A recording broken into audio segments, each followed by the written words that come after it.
Kita insya Allah akan membahas agar bisa bersyukur, kita perlu mengakui peran Allah. Peran Allah di dalam keadaan dan kejadian yang kita hadapi. Dalam kehidupan sehari-hari, kita mengalami berbagai peristiwa. Ada yang menguntungkan dan ada yang merugikan. Ada yang menyenangkan dan ada yang menyedihkan. Ada yang membuat bangga dan ada yang membuat malu. Ketika masing-masing peristiwa itu terjadi, kita cenderung berkomentar. Dan komentar yang kita lontarkan oleh masing-masing kita itu sangat beragam.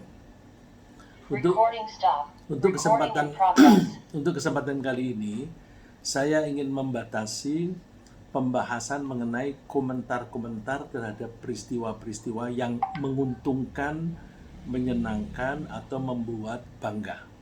Jadi, karena dalam rangka bersyukur, maka untuk sementara ini yang kita bahas adalah peristiwa-peristiwa yang menguntungkan kita, menyenangkan, dan membuat bangga. Lalu terus respon kita terhadap peristiwa itu bagaimana? Terhadap komentar-komentar yang beragam itu, kita mencoba menilai apakah komentar itu mencerminkan rasa bersyukur atau tidak. Kita tertarik membahas ini karena Allah mengungkapkan bahwa kebanyakan manusia tidak bersyukur. Kebanyakan manusia tidak bersyukur. Innallaha ladzu fadlin 'alan nasi walakinna aktsaran nasi la yashkurun. Sesungguhnya Allah memiliki karunia yang diberikan kepada manusia, tapi sebagian besar dari manusia itu tidak bersyukur. Tentu karena sebagian besar tidak bersyukur, maka itu berarti yang bersyukur itu tinggallah sedikit. Jadi jumlah manusia yang bersyukur itu amat sedikit. Allah berfirman, wa qalilum min ibadiyasy syakur. Sedikit di antara hamba-hamba kami yang bersyukur. Jadi bahwa Allah menyatakan sedikitnya orang yang bersyukur itu dengan dua cara. Yang pertama dengan menyebut kebanyakan orang tidak bersyukur, dan yang kedua dengan menyebut sedikit orang yang bersyukur. Ini menunjukkan betapa pentingnya belajar tentang bersyukur. Tanpa belajar dan melatih diri, kita akan sulit menjadi orang yang bersyukur. Kenyataan di lapangan menunjukkan bahwa ketika terjadi peristiwa-peristiwa yang menguntungkan atau menyenangkan atau membuat bangga, sering kita jumpai komentar misalnya begini. Peristiwa ini terjadi secara kebetulan. Untung aku tadi secara kebetulan terlambat tiba di bandara karena kemacetan di jalan. Seandainya aku tadi tepat waktu dan jadi naik pesawat itu, tentu aku sudah mati karena kecelakaan. Karena pesawat yang dijadwalkan akan aku ikut di situ itu ternyata jatuh dan semua penumpang meninggal. Jadi selamatnya dia itu karena kebetulan saja ada macet. Nah, komentar ini menunjukkan bahwa orang yang bersangkutan menganggap masing-masing unit di alam raya ini, masing-masing unit ada manusia, ada kereta api, ada mobil dan sebagainya, ada binatang, masing-masing unit itu berjalan sendiri-sendiri tanpa ada yang mengelola secara menyeluruh dengan tujuan tertentu. Jadi dianggap semuanya itu hanya berjalan sporadis saja. Kalau sudah ada kejadian, kebetulan saja. Maka peristiwa-peristiwa itu bisa terjadi secara kebetulan menurut orang tadi, dan karena orang itu tidak, karena dia menganggap bahwa peristiwa itu secara kebetulan, maka dia tidak bisa berterima kasih. Kalau mau berterima kasih, kepada siapa? Itu terjadi kebetulan kok. Bukankah semua itu terjadi hanya karena semua yang ada di alam raya ini bergerak dan kebetulan ada yang nabrak, ada yang tidak. Itu komentar yang pertama. Jadi tidak bisa bersyukur kalau kita menganggap kejadian-kejadian di alam raya ini, di dunia ini terjadi karena kebetulan saja. Yang kedua, coba. Keberuntungan itu seringkali dianggap sebagai prestasi diri. Nah, prestasi diri itu berarti self-oriented, self-centered. Self-oriented, dia orientasinya pada diri sendiri. Self-centered, dia menganggap pusatnya itu adalah dirinya sendiri. Ada yang komentar karena self-oriented, setelah memperoleh keuntungan yang besar dalam bisnis, dia mengatakan begini, ketika harga jatuh saat musim panen raya, aku membeli padi dari para petani. Lalu aku keringkan dan simpan baik-baik di gudang. Nunggu saat harga naik. Ketika harga naik lagi, padi aku keluarkan sedikit demi sedikit, aku bawa ke tukang selip padi, lalu aku jual dalam bentuk beras. Jadi aku bisa memperoleh keuntungan besar, yang berarti memperoleh rezeki yang banyak, karena aku membeli saat harga rendah, dan aku menjual kembali di saat harga tinggi. Prinsipnya gampang. Pokoknya asal itu sama dengan jual beli saham. Ketika harga turun, saatnya beli, buy. Terus kalau harganya naik, sell, jual. Ya, jadi dia menganggap prinsipnya itu gampang kok. Yang penting ininya adalah kepandaian kita dan kecermatan kita, ketepatan waktu kita. Orang ini menganggap dia bisa memperoleh rezeki yang banyak karena kecerdikannya dalam berdagang. Dia tidak bisa berterima kasih kecuali pada diri sendiri. Dia seperti itu kan, merasa bahwa ya karena aku pintar mengolah ini dan aku cepat-cepat ngambil tindakan. Nah, terima kasih kepada diri sendiri ini pada umumnya menghasilkan kebanggaan. Kebanggaan terhadap dirinya sendiri, dan kebanggaan itu kalau makin berlebih menjadi sombong. Itulah sebabnya orang sombong tidak bisa bersyukur, karena dia menganggap keberuntungan itu sebagai prestasi diri. Kalau prestasi diri, siapa yang aku katakan menyatakan terima kasih? Aku kalau terima kasih ya pada diriku sendiri. Kalau aku terima kasih pada diriku sendiri, aku memuji diri saya sendiri. Kalau aku memuji diri sendiri, itu artinya aku membanggakan diri dan menyombongkan diri. Tidak bisa bersyukur. Ya. Yang ketiga, ada orang menganggap bahwa alam raya ini kalau tidak diatur nggak mungkin. Kalau tidak ada yang mengatur, tabrakan satu dengan yang lain, sudah hancur dari dulu. Buktinya alam raya ini awet hidup, ya, dan lestari. Karena apa? Karena dikelola dengan baik. Nah, karena dikelola dengan baik oleh siapa? Oleh Allah. Ya. Jadi orang semacam itu akan berkomentar bahwa ketika dia berdagang, dia berusaha melaksanakan perintah-perintah dan petunjuk Allah dan Rasulnya. Karena kan dia beranggapan bahwa alam raya ini diatur oleh Allah. Maka kalau aku ingin berdagang, aku harus mengikuti yang mengatur. Yang mengatur Allah, terus disampaikan kepada kita lewat Rasulnya. Apa itu petunjuk Allah dan Rasulnya?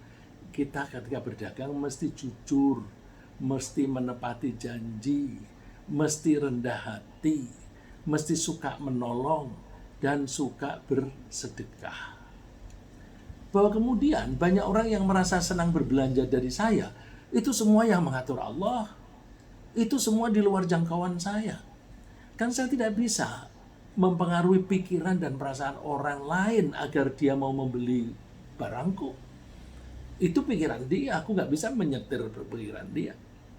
Ini berarti bahwa keuntungan yang saya peroleh hanyalah karunia dari Allah. Dan sama sekali bukan prestasi saya. Jadi orang ini seolah-olah menghilangkan peran dirinya.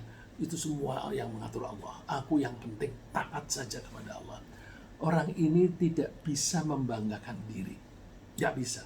Karena dia merasa banyak hal-hal yang di luar jangkauan kemampuannya. Banyak hal-hal yang beyond our authority. Beyond our reach. Ya, beyond our authority. Yang di luar kemampuan kita, di luar kekuasaan kita banyak. Beyond our reach, yang tidak bisa kita raih, itu banyak. Hati orang yang mau membeli itu tidak bisa kita jangkau. Dan orang tidak bisa membeli kalau tidak punya duit. Aku tidak bisa memberi mereka duit lalu terus ini aku kasih duit lalu membeli pada saya. Sama aja bohong dagangnya. Yang memberi duit kepada orang-orang itu Allah memberi rezeki kepada mereka karena mereka punya duit lalu mereka kepengen beli. Mereka ketika kepengen beli, pilih pedagang yang kayak apa. Mereka memilih saya. Itu di luar jangkauan saya. Jadi juga dan begitu, semua telah diatur oleh Allah. Bahkan orang itu merasa bahwa dia bersedia mengikuti perintah dan ajaran Allah itu pun yang mengatur Allah. Jadi, kok kamu mau taat kepada Allah? Ya, yang mengatur supaya aku taat kepada Allah, itu ya Allah. Aku berkehendak, tapi kalau aku berkehendak, kalau Allah tidak menghendaki, nggak bisa. Allah berfirman, وَمَا تَشَاءُونَ إِلَّا أَن يَشَاءَ اللَّهُ إِنَّ اللَّهَ كَانَ عَلِيمًا حَكِيمًا. Dan kamu tidak mampu menempuh satu jalan, kamu tidak bisa mempunyai keinginan, yasha'u itu berkeinginan, kecuali bila dikehendaki oleh Allah. Jadi tumbuhnya kehendak di dalam hati kita, di dalam pikiran kita, itu pun yang menanamkan Allah. Sungguh Allah yang maha mengetahui dan maha bijaksana. Dia juga meyakini janji Allah bahwa Allah akan memberi kemudahan kepada orang yang mau bertakwa, mau mengakui kebaikan-kebaikan dan mau memberi orang lain bersedekah. Allah berfirman di surat Al-Lail, فَأَمَّا مَنْ أَعْطَى وَاتَّقَى وَصَدَّقَ بِالْحُسْنَى فَسَنُيَسِّرُهُ لِلْيُسْرَى. Adapun orang yang suka memberi dan dia bertakwa kepada Allah dan dia mau membenarkan kebaikan-kebaikan, fasanuyasirhu lil yusra, maka kami fasilitasi supaya dia mendapatkan kemudahan.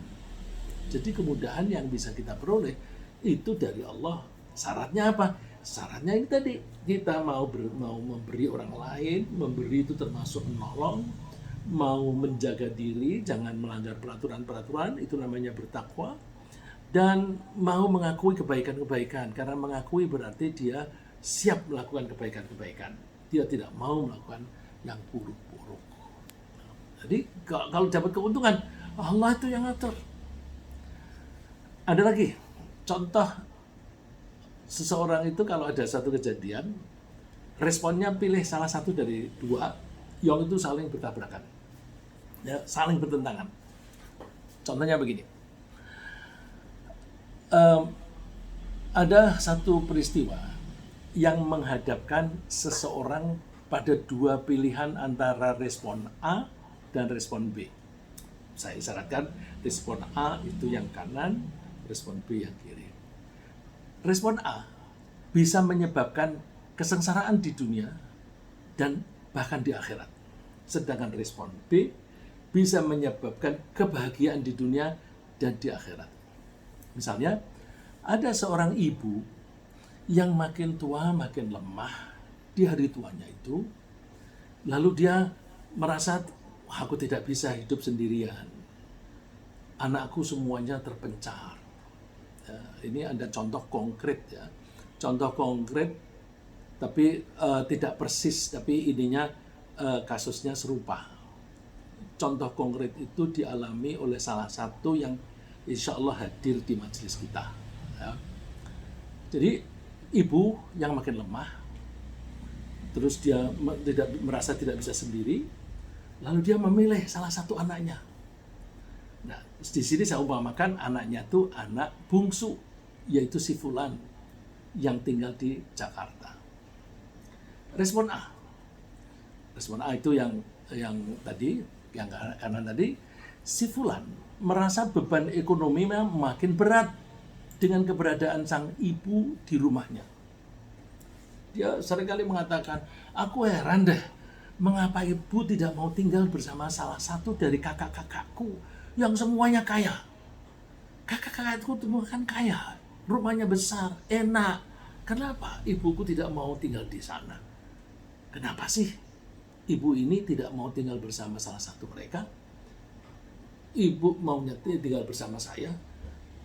Aku harus kerja keras, penghasilanku pas-pasan, ini menambah repot aja.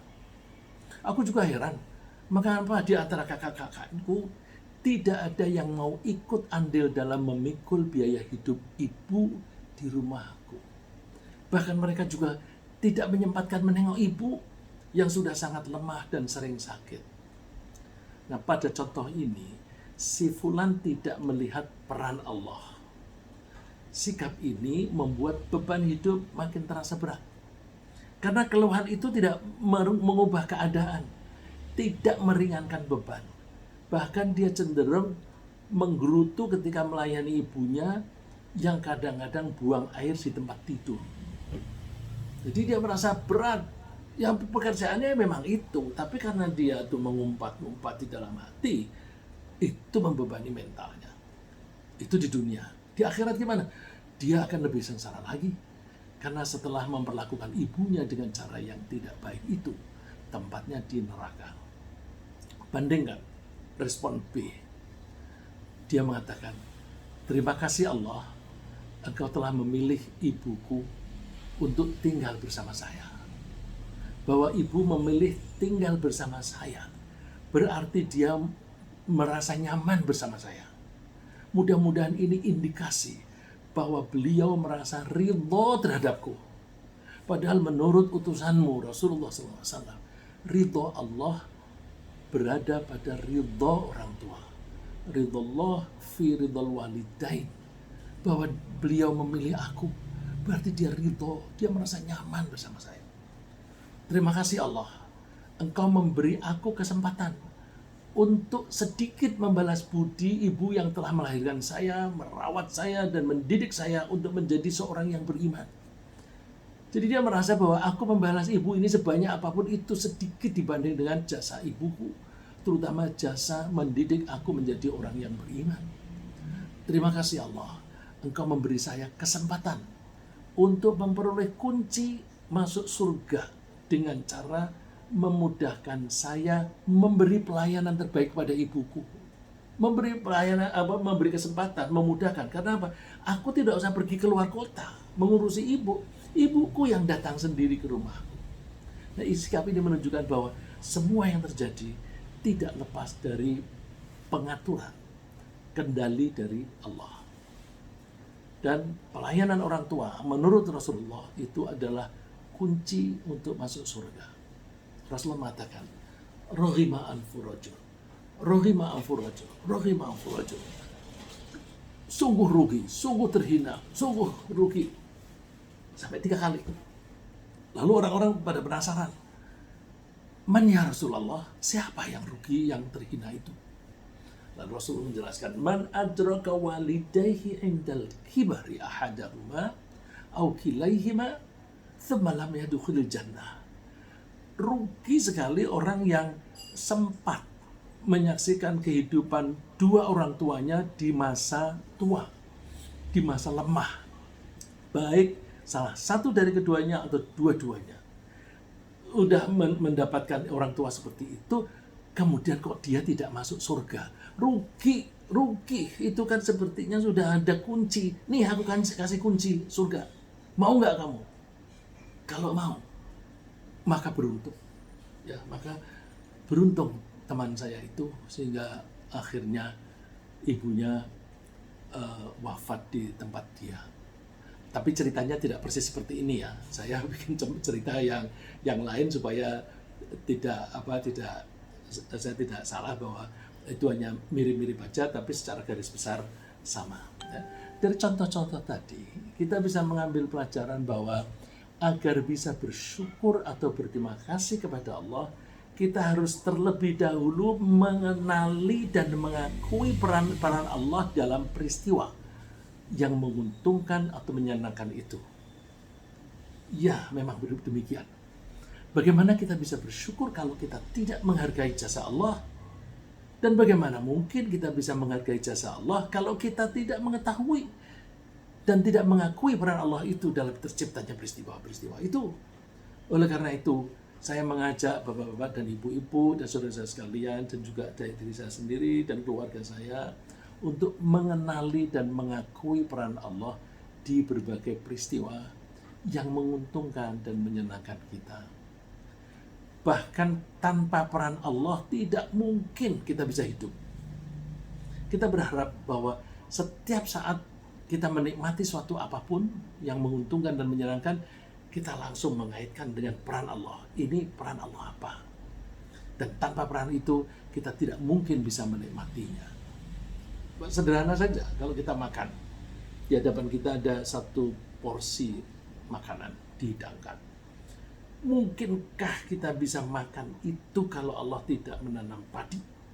Tidak membuat padi tumbuh, tidak membuat kambing itu menjadi makin besar sehingga dagingnya makin banyak. Nggak mungkin. Ya.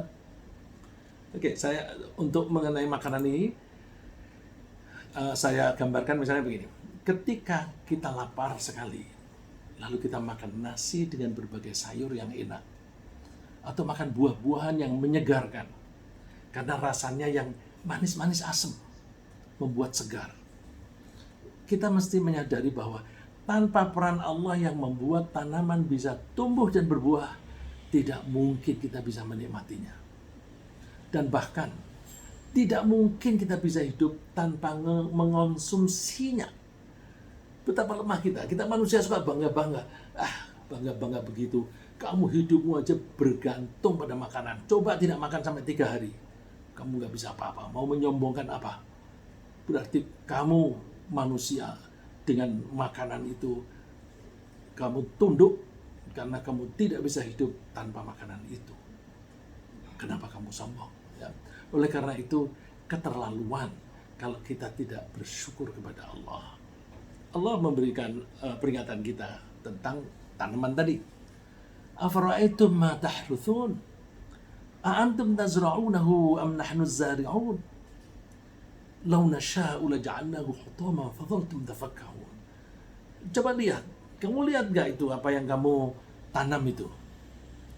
Kamukah yang menumbuhkan dari biji menjadi tanaman, menjadi besar, menjadi berbuah, atau mengeluarkan daunnya yang bisa kita makan? Kamukah yang menumbuhkan atau kami? Kalau kami berkehendak, kami jadikan kering itu, hancur. Kalau aku bikin kering dan hancur tanamanmu, kamu mau apa? Kamu paling tercengang, terheran-heran. Nah, itu kalau ketika kita makan. Ketika kita minum, baik air putih, teh, atau kopi, kita mesti sambil menyadari bahwa jika Allah tidak menguapkan air laut diuapkan, didestilasi, dan menurunkan kembali dalam bentuk hujan di daratan. Tidak mungkin kalau Allah tidak berperan itu kita bisa minum. Tanpa minum 3 hari mungkin kita sudah mati. Ya. Padahal tanpa minum kita itu akan mati. Lalu terus kita mesti menyadari, terima kasih Allah, Engkau telah menciptakan matahari yang bisa memanaskan suhu air laut dan menciptakan angin yang menggiring awan itu menuju ke daratan di mana kami tinggal. Tanpa peran Allah, kita tidak mungkin bisa minum. Allah memperingatkan di surat yang sama, Al-Waqi'ah. Afara'aitumul ma'a alladhi tashrabun? A'antum anzaltumuhu minal muzni am nahnul munzilun? Law nasha'u laja'alnahu ujajan falawla tashkurun. Tahukah kamu, apakah kamu melihat air yang kamu minum itu? Kamukah yang menurunkan dari langit, dari awan, atau kami? Kalau kami berkehendak, kami jadikan air hujan itu asin. Kenapa kamu tidak bersyukur? Mestinya kalau air laut itu asin, dibawa naikkan asin. Tapi ini menjadi air yang tawar, yang menyegarkan. Allah menyaring dengan tanpa saringan, tapi Allah bisa memilah sehingga itu menjadi uap, menjadi gas dulu sementara, kemudian nanti berkumpul kembali, digiring ke daratan tempat kita tinggal, lalu dijatuhkan. Kita nggak usah pergi ke laut. Kalau kita minum harus pergi ke laut, kemudian mengolahnya supaya menjadi air tawar. Bagaimana kita kalau yang tinggal jauh dari laut? Ya, oleh karena itu mesti kita bersyukur. Lagi, ketika kita hidup tentram dalam berumah tangga, bersama suami atau bersama istri dan anak-anak. Umumnya orang itu kepengen punya istri, kepengen punya anak, kepengen punya suami. Nah itu nanti kalau mereka itu menjalani tuntunan Allah, insya Allah hidupnya tenang, tentram. Nah, ketika kita mengalami ketentraman berumah tangga, kita mesti menghargai dan bersyukur kepada Allah. Karena Allah mempunyai andil, mempunyai peran di situ. Allah telah menciptakan pasangan pria dan wanita, sehingga kita bisa saling memenuhi kebutuhan pasangan kita ini. Dan saling menolong dan saling menyayangi. Wa min ayatihi an khalaqalakum min anfusikum azwaja. Termasuk tanda kebesaran Allah, termasuk tanda kasih sayang Allah adalah Allah menjadikan pasangan bukan bagi kalian. Supaya apa? Litaskunu ilaiha, supaya kalian merasa tentram. Logikanya bagaimana? Allah itu menciptakan alam raya ini kan dengan cara pembelahan. Dibelah, kemudian menjadi positif dan negatif, baik dan buruk, panas dan dingin, dan sebagainya. Semuanya berpasangan. Ada laki, ada perempuan. Karena ini pasangan ini berasal dari satu, maka pasangan itu punya kecenderungan untuk bergabung kembali. Coba kutub utara dan kutub selatan. Kalau berdekatan, kalau itu magnet, ada kutub utara dan kutub selatan, dia akan tarik-menarik. Ketika pasangan ini ketemu, maka muncul rasa ketenangan. Siapa yang membuat mekanisme bahwa kalau kita itu berkumpul suami istri lalu bisa tentram? Kita nggak bisa mempengaruhi perasaan kita. Perasaanku tenang, nggak bisa. Yang bisa membuat tenang itu Allah. Asal kita nurut kepada Allah, nurut tata caranya. Antara lain, wa ja'ala bainakum mawaddah, membuat rasa saling mencintai di hatimu. Jangan berhenti di situ.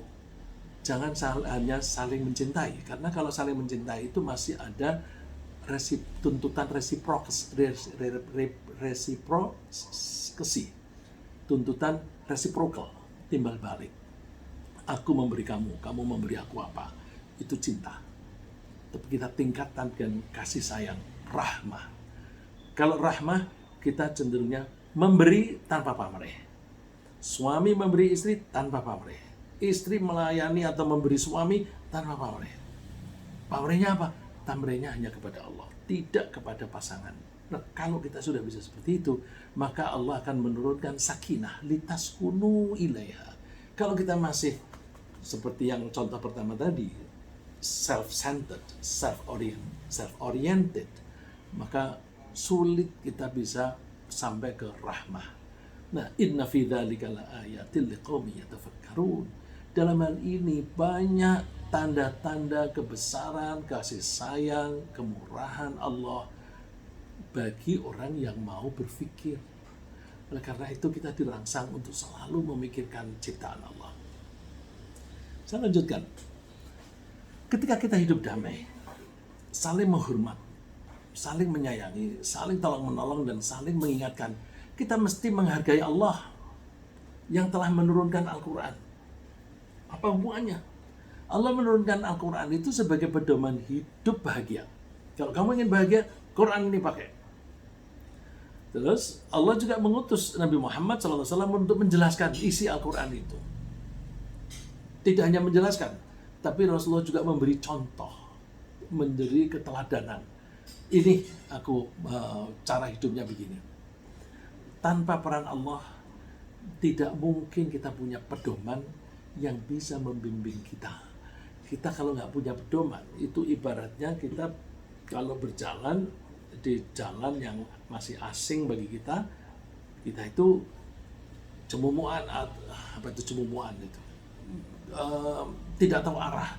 Ini yang mana, ini jalan yang benar menuju ke tujuan saya, ke destinasi saya, nggak tahu.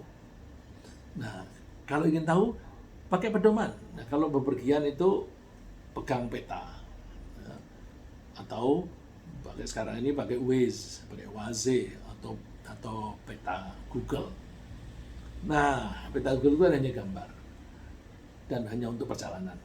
Untuk secara menyeluruh dalam kehidupan kita ini, kita perlu pedoman yang komprehensif, yaitu Al-Quran. Huwallazi yunazzilu ala abdihi ayatin bayyinat. Dialah Allah yang menurunkan kepada hambanya Nabi Muhammad ayat-ayat Al-Quran yang jelas, keterangannya itu jelas. Liyukhrijakum minadh-dhulumati ilan nur, supaya kalian keluar dari kegelapan menuju ke cahaya. Kalau kita berjalan gelap sekali, kita nggak tahu jalannya yang mana. Tapi begitu ada sinar, oh ini jalannya, oh ini belok, oh ini jalan naik, ini turun, dan sebagainya. Kalau kita menjalani kehidupan ini, ada orang maki-maki, nggak usah direspon, nggak usah. Kalau direspon dengan cara balas maki-maki, jadinya berantem. Nah, Allah mengajari jangan, udah sabar saja. Terus dia ngomong begitu, udah maafkan aja. Dia begitu tuh kan karena nggak tahu aja. Nggak tahu apa, biarin aja. Dia kan orientasinya cari duit aja dan sebagainya. Wa innallaha bikum laraufur rahim.